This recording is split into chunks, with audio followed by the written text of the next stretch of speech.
जय साई राम, नमस्कार। मैं ब्रिज मंसूरी आज आपको बताने वाला हूँ शुक्रवार का उपाय, और साथ में बताऊंगा आज का शुभ समय और साथ में अशुभ समय और अति शुभ समय। जैसा कि आप जानते हैं कि हम प्रतिदिन एक उपाय बताते हैं और ये उपाय आपकी ज़िंदगी बदलने के लिए पर्याप्त होते हैं, क्योंकि जब आप प्रतिदिन उपाय करते हैं तो अगले 7 दिनों के लिए जिस ग्रह का उपाय करते हैं वो आपकी फेवर में हो जाता है, तो आपको नुकसान नहीं होता, उल्टे लाभ देता है। अब आपका ग्रह उच्च का है, तब भी यदि फेवर में नहीं है तो लाभ नहीं देगा। अब यदि ग्रह आपका खराब है, नीच है, वीक है, किसी दूसरे ग्रह से पीड़ित है, तब भी यदि वो आपकी फेवर में तो है ही नहीं, वो तो लाभ तो देगा नहीं, परंतु यदि फेवर में हो जाए तो नुकसान नहीं करेगा, उल्टे थोड़ा बहुत आपको लाभ देगा। इसी के साथ साथ आपके परिवार के सदस्यों को लाभ देगा। परिवार में बहुत सारे सदस्य आते हैं, घर में हमारे बहुत सारे लोग आते हैं, नज़र भी लगती है, क्योंकि हम सारा दिन इधर उधर विचरते हैं। कुछ लोगों को कोई हमारी बात अच्छी लगती है तो नज़र लग जाती है, यानी नेगेटिव वाइब्रेशन का अटैक हमारे पर हो जाता है। कोई जादू टोना भी कर देता है। तो ये सब कुछ, अब जब हम रेगुलरली उपाय करते हैं तो क्या होता है, उससे हमें ज्ञान मिलता है, यानी परमात्मा का आशीर्वाद मिलता है। तो कुछ बुरा होने वाला है तो हमें उसकी समझ आ जाती है और हमें अच्छे रास्ते मिल जाते हैं।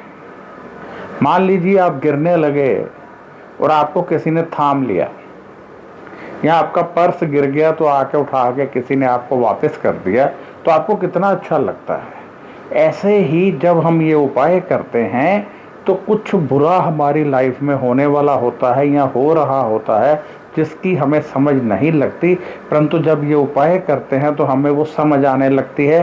ग्रह चाल, परमात्मा, धर्म, कर्म की वजह से हमें उन चीज़ों की समझ मिल जाती है और हमें रास्ते मिल जाते हैं। ये होता है परमात्मा का प्रेम, और ये प्रेम तब मिलता है जब हम दान पुण्य करते हैं, और ग्रहों का साथ तब मिलता है जब ग्रहों के समान का दान करते हैं। तो अब यदि हम दान करते हैं और ग्रहों के रिलेटेड सामान को दान कर देते हैं तो डबल फायदा हो गया। एक तो परमात्मा प्रसन्न हुए, हमारा कर्म बना, और दूसरा हमारे ग्रह भी हमारी फेवर में हो गए, तो डबल लाभ हो गया ना उसका। तो ये इस तरह से लाभ मिला। अब कुछ लोग कहते हैं हम पर तो ये दशा चल रही है, हम पर ये दशा चल रही है। अरे भाई, कोई भी दशा चल रही हो, अब आपको प्रतिदिन तो पता नहीं, एक होती है महादशा, उसके बीच में चलती है अंतरदशा, उसके बीच में चलती है प्रत्यंतर दशा, उसके बीच में चलती है सूक्ष्म दशा, उसके बीच में चलती है प्राण दशा, फिर सूक्ष्म। तो अब ये बताइए कि इतनी लंबी चौड़ी तो आपको पता नहीं चल सकती ना। तो पता नहीं किस दिन किस ग्रह का अटैक आप पर होगा।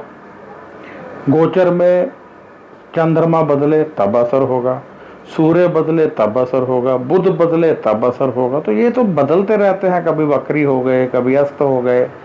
तो हम क्यों ना कुछ ऐसा करें कि हमारे सभी ग्रह हमारी फेवर में ही रहें।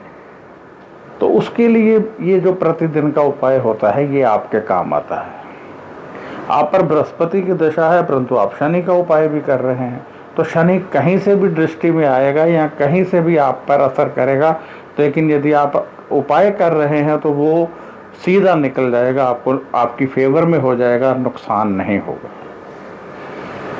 चंद्रमा आप पर देखिए, आपकी राशि से जब वो जो भी आपकी राशि है छठे घर में, 8वें घर में, 12वें घर में जाते हैं तो नुकसान करते हैं, परंतु यदि आप ये उपाय करते रहते हैं तो वो नुकसान नहीं होता है, इसलिए ये काम आते हैं। तो आज हम बताने वाले हैं आपको सबसे पहले आज का बुरा समय 11:30 बजे से लेकर 12:30 बजे तक अशुभ समय है, और शुभ समय है शाम को 8:30 बजे से लेकर 9:30 तक अति शुभ समय है। 8:40 से 8:52 तक 12 मिनट का बहुत लंबा अति शुभ समय है। तो ले लीजिए परमात्मा का नाम, इसमें एक माला आराम से कर लीजिए। परमात्मा के नाम के सिमरन की शक्ति मिलेगी, बल मिलेगा और 10 माला का फल मिलेगा। यानी शुभ समय में जो हम पाठ कर लेते हैं अति शुभ समय में, वो 10 गुना लाभ देता है। जैसे कहते हैं ना, अपने घर में पाठ पूजा की तो 1 गुना, लेकिन यदि वही पाठ पूजा आपने मंदिर में जाकर की तो 10 गुना लाभ देती है। तो अब हम बताने वाले हैं आपको शुक्रवार का उपाय। आज दही लीजिए, लेकिन साथ में शक्कर, चीनी नहीं, गुड़ की शक्कर, वो मिक्स नहीं करनी है, अलग। ये दोनों चीज़ें आज दान कीजिए, बहुत अधिक आपको लाभ मिलेगा। इसके अतिरिक्त यदि आपका कोई सवाल है तो व्हाट्सएप कीजिए, और यदि आप अपनी जन्म कुंडली दिखाना चाहते हैं तब भी व्हाट्सएप कीजिए। नमस्कार, खुश रहिए और अपना ध्यान रखिए।